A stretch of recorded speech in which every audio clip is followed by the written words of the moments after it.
Assalamu alaikum deyip men Moskva şаарынан жазып жатам.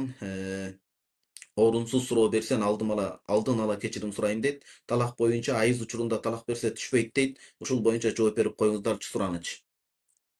Түшпөйт деп айткан ал эки эле алым ошентип айткан. Шейх ибн Теймия менен ал кишинин шакирти Ибн ал-Кайым ал-Жаузия. Ал эми 4 мазхабта тең. Ханафи, Малики, Хамбали, Шафии мазхабтарда, Ханафи, Малики, Шафии, Хамбали мазхабтарда талак түшөт.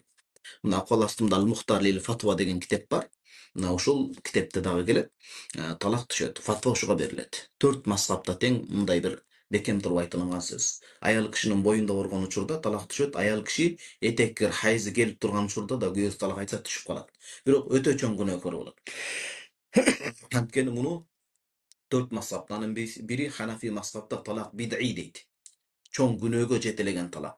Аял киши денеси сыгылып, ар бир клеткасынан тазаланып, ушинтип кан келип кыйнап, кан кусуп турган учурунда анан келип талак берген үстөккө босток бул чоң күнөөкөр болот. Талак түшөт. Фатва ошого берилет. Түшпөйт деген сөзгө маани берилбейт.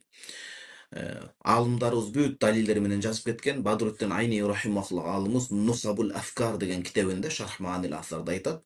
Бир канча далилдер бар. Ошонун бири Пайгамбарыбыз саллаллаху алейхи вассалам Hazreti Умар, Аллахым разы болсун, келип, менин балам Абдулла келиниме талак берип коюптур. Ушул этеккер хайз болуп турган учурда кандай болот дегенде, Муслимдин риваятында келет, мурху балаңа айтып буйругун фали рожиха, талак түшүп калды кайтарсын дейт.